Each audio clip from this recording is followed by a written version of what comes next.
Journalism can never be silent. That is its greatest virtue and its greatest fault. Our journalists have put their health and lives at risk on a daily basis to cover the pandemic and other matters of public concern, which is utmost important to our democracy. Let's move on to our next episode, A Day in Life of Journalist, Part 1. Hello everyone! Welcome to the new episode of Aretas Club.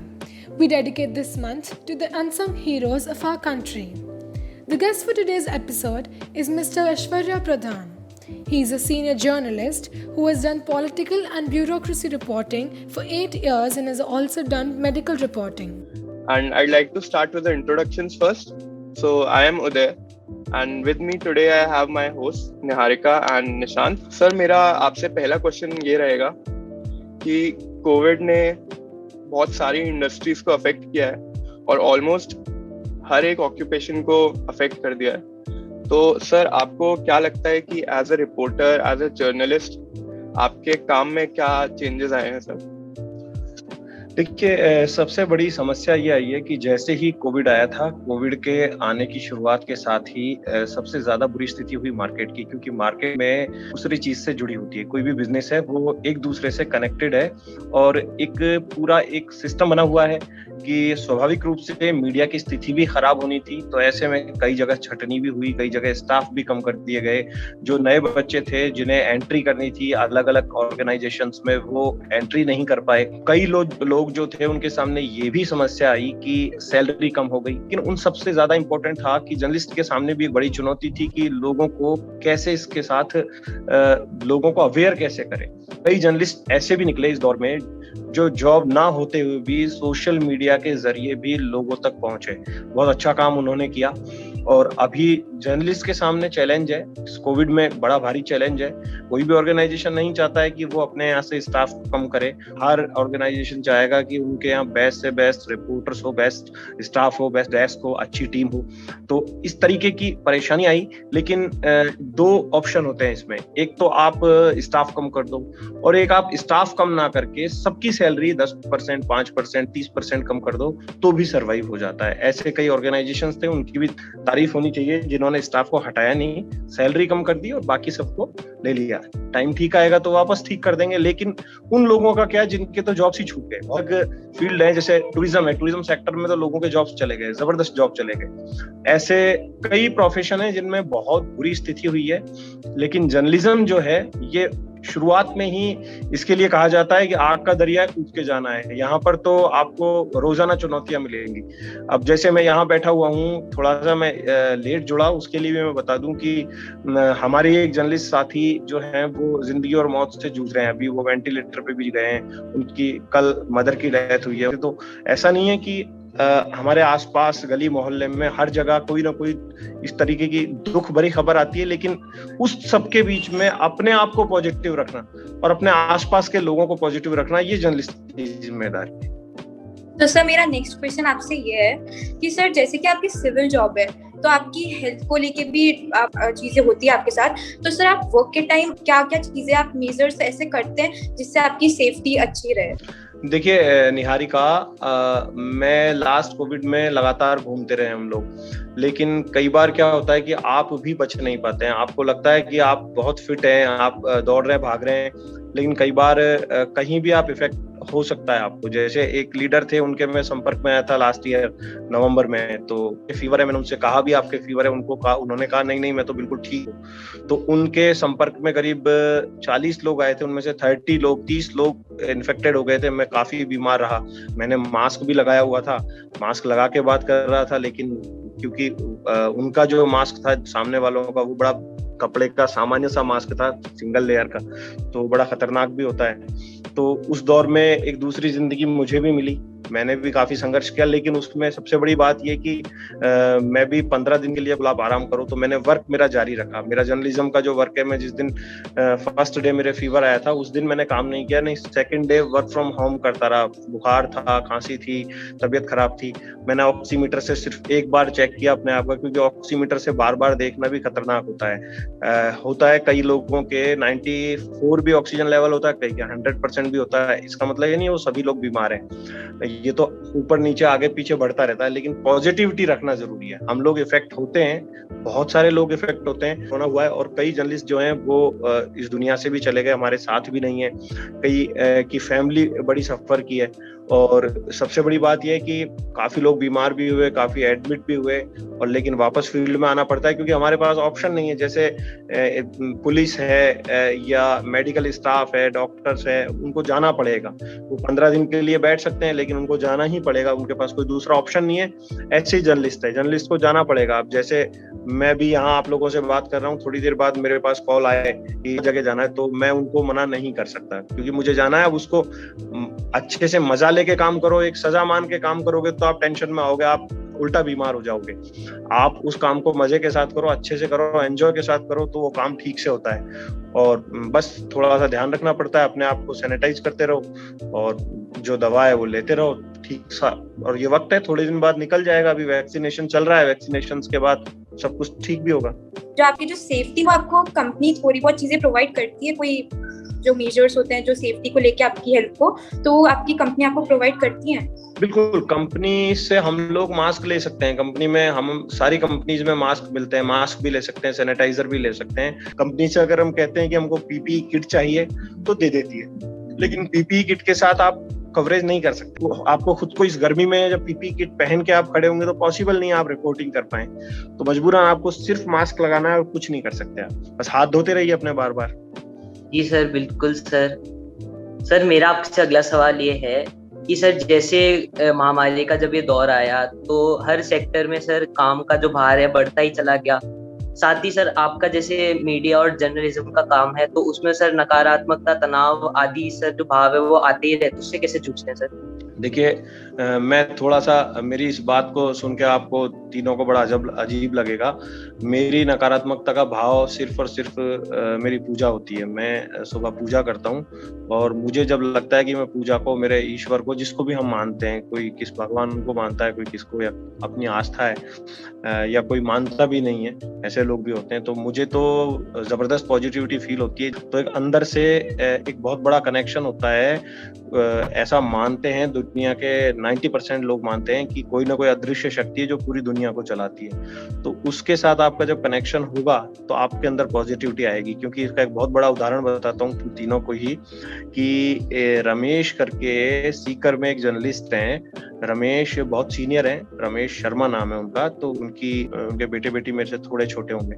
तो वो बहुत बीमार हो गए थे, काफी बीमार हुए, RUHS पहुंच गए, वेंटिलेटर की नौबत आ गई। उनका ऑक्सीजन लेवल जो है वो शायद 60 के आसपास रह गया था, और उनके लंग्स जो हैं उनमें काउंट होते हैं, तो उनमें वो काउंट शायद 22 के आसपास पहुंच गए थे। डॉक्टर्स ने जवाब दे दिया था। तो वो जिस शहर के रहने वाले हैं, अब कोई किस में कोई गणेश जी को मानता है, कोई हनुमान जी को, कोई किसको, तो उन्होंने अपनी पॉजिटिविटी इस कदर दिमाग में बिठा ली, उनको लगा कि मुझे, क्योंकि वो खाटू श्याम जी की जगह के रहने वाले, उन्होंने खाटू श्याम जी को भजना शुरू कर दिया।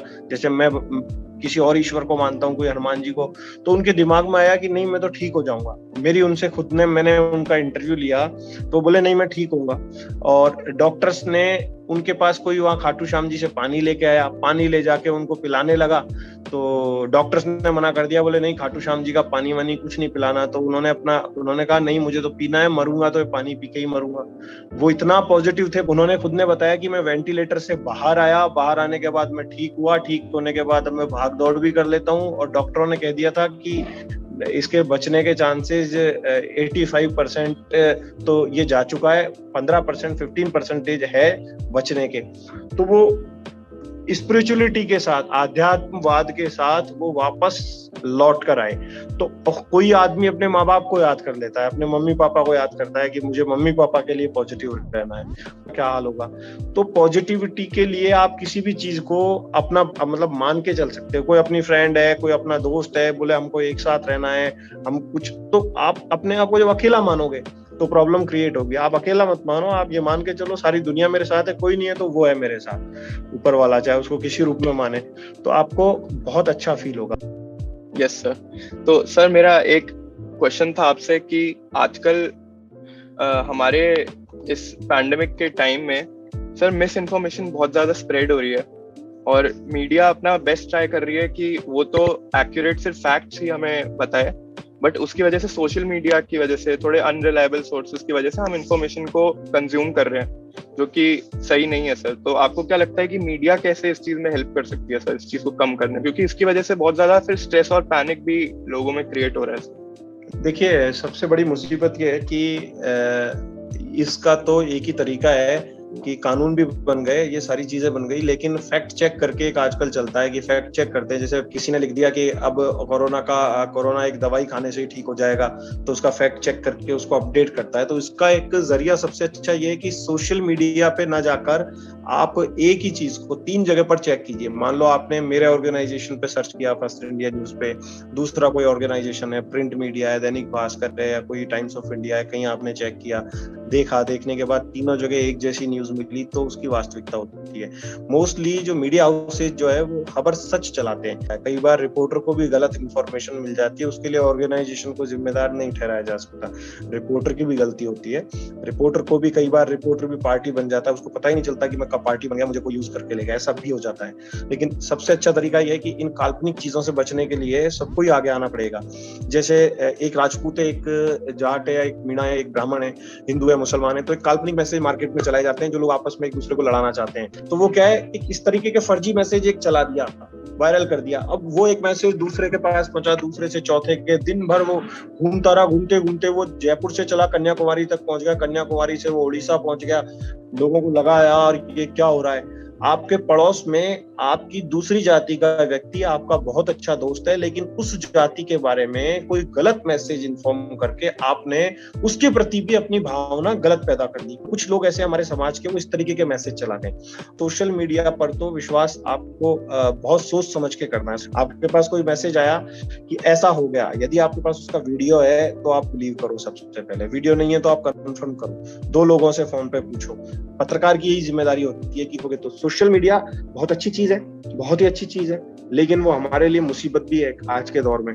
कोई चाहे जो गलत इंफॉर्मेशन सोशल मीडिया के जरिए चला देता है, और उसका नुकसान कौन भुगतता है? ग्रामीण आदमी है, जो गांव में बैठा आदमी है, वो मोबाइल में बहुत ज्यादा पढ़ता लिखता नहीं है, वो फैक्ट चेक भी नहीं जानता। उसको लगेगा कि यार ऐसा हुआ, फर्जी मैसेज देख के कई बार तो ये वीडियो बना देते हैं लोग, वीडियो बना के उनको लगता है ये तो ओरिजिनल वीडियो है, ये तो ऐसा हुआ होगा, और लोग अपने हिट्स बढ़ाने के लिए, व्यूअर्स बढ़ाने के लिए, उससे बचने का सबसे अच्छा तरीका ये है कि सरकार तक बात पहुंचे। जैसे तुम लोग ये चीजें आगे उठाओगे तो आगे तक पहुंचेगी। सोशल मीडिया पे कंट्रोल आज नहीं तो कल होना है। और अब जो साइबर पुलिस, अब जो नई पुलिस आएगी, वो साइबर में बड़ी एक्सपर्ट आएगी, वो भी अपनी कोशिश करेगी।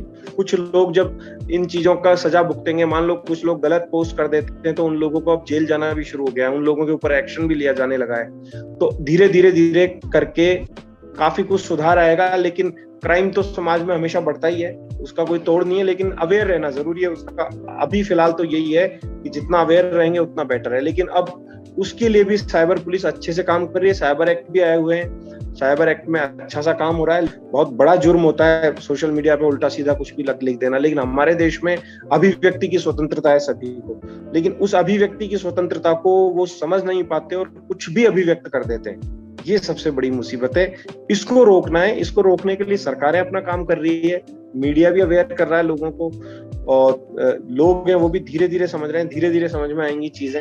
तो सर, जो गवर्नमेंट है उन्होंने जो जर्नलिज्म है उसे एक एसेंशियल सर्विस भी बोला गया है। 3rd नंबर पे आता है इंडिया, जहाँ पे सबसे ज्यादा जर्नलिस्ट की मौत हुई है, बट अभी तक उन्हें जो है वैक्सीन की प्रायोरिटीज नहीं मिली है। तो इस पे आप क्या सोचते हैं? देखिए, ये जो है जैसे स्टेट गवर्नमेंट है, राजस्थान सरकार है, बहुत अच्छा सवाल पूछा है तुमने। जर्नलिस्ट के सामने बहुत बड़ी चुनौती है, और जर्नलिस्ट यहाँ पर केंद्र सरकार ने शुरुआत में नहीं माना, उसको लेकर राजस्थान के भी कई मिनिस्टर्स ने लेटर भी लिखा, केंद्र सरकार से मांग भी की कि इनको कोरोना वॉरियर माने, फ्रंट वॉरियर माने, ये लोग भी बहुत काम करते हैं, ये तमाम चीजें हुई। लेकिन जर्नलिस्ट के सामने ये होता है कि वो दूसरों की समस्याओं को उठाता है, खुद की कई बार नहीं उठा पाता है। तो उसके बाद जैसे राजस्थान सरकार में ये मुख्यमंत्री खुद इस मामले में बड़े गंभीर है। मैं तारीफ करूंगा राजस्थान के मुख्यमंत्री की कि वो बड़े सेंसिटिव मुख्यमंत्री है। उनको जब पता चला तो उन्होंने प्रेस वाले सारे लोगों को और उनकी फैमिली के लिए कैंप लगवाया और सबका वैक्सीनेशन करवाया, ये उनकी तारीफ करेंगे। अभी जैसे कोई भी बीमार होता है तो वो उसके बारे में मालूम भी करते हैं और उसकी मदद भी करते हैं, और मोस्टली सब लोग करते हैं। लेकिन ये चीज बिल्कुल सही कह रहे हो कि दुनिया में, भारत देश में स्थिति थोड़ी ज्यादा खराब है। उसका एक रीजन ये भी है कि जर्नलिस्ट जो है यहाँ का जर्नलिज्म में और दूसरे देशों के जर्नलिज्म में भी अंतर है। यहाँ रिसर्च जर्नलिज्म नहीं है, यहाँ इवेंट का ज्यादा है। यहाँ क्या कब कुछ घटित हो रहा है, क्या कुछ चल रहा है, उसको ज्यादा दिखाते हैं। रिसर्च आजकल कम होने लगी है, आजकल रिसर्च टाइप की जर्नलिज्म थोड़ा कम हुई है। बाकी जर्नलिज्म जो है वो चल रहा है, लेकिन अब धीरे धीरे करके दूसरे लोगों ने, या जर्नलिस्ट जो हैं उनमें जो सीनियर लोग हैं, उनके अलग अलग हम लोगों की कुछ यूनियंस भी बनी हुई हैं, उन लोगों ने लेटर्स भेजे। उसके बाद मुझे लगता है कि सरकार का नया कोई ऑर्डर आएगा।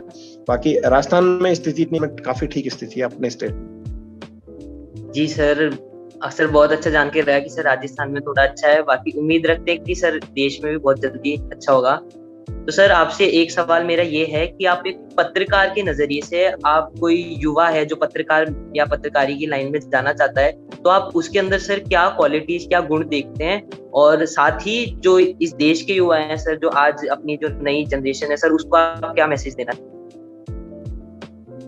देखिए, मैसेज यही है कि जर्नलिस्ट जो है वो कोई भी बन सकता है। तो जर्नलिज्म का मतलब ये है हर दिन अग्नि परीक्षा। आप एक दिन फेल हो गए तो आप अपने आप प्रायश्चित करोगे खुद अपने मन में कि आज मैं कुछ अच्छा नहीं कर पाया। तो एक चीज तो ये मान के चलनी पड़ेगी, रोजाना आपकी अग्नि परीक्षा है। रोज आपको वो है कि आग का दरिया कूद के जाना है। इसमें ये है कि अगर आप ईमानदारी से अपने मेहनत से काम करें तो एक दिन आपको अवश्य जरूर कोई ना कोई मुकाम मिलता है। लेकिन इसमें, इस फील्ड में वो सिस्टम नहीं है कि पर एनम इतने लाख मिलेगा। इसमें तो आपको बहुत ज्यादा सैलरी भी आपको नहीं मिलती है। आपको बस ये है कि चलते रहना है कल की उम्मीद के साथ कि कल शायद कुछ अच्छा होगा, हो जाए तो अच्छा है। ईश्वर करने वाला नहीं होता है तो कोई बात नहीं। हम अपनी मर्जी से आए थे इस फील्ड में और हमने कुछ अच्छा किया, और जितना ज्यादा हो सकते, अगर आपको शौक है लोगों की मदद करने का, तो ये प्रोफेशन में बहुत अच्छा मानता हूँ। किसी की साथ दो, किसी परेशान व्यक्ति का साथ दो, तो उनकी दुआएं तो लगेगी, आज नहीं तो कल लगेगी अच्छे लोगों की। Our whole team thanks you for providing us with the most information possible, for working really hard for our country. You are a hero, sir. God bless you.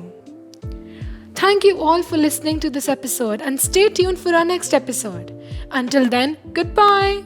Stay home and stay safe, guys.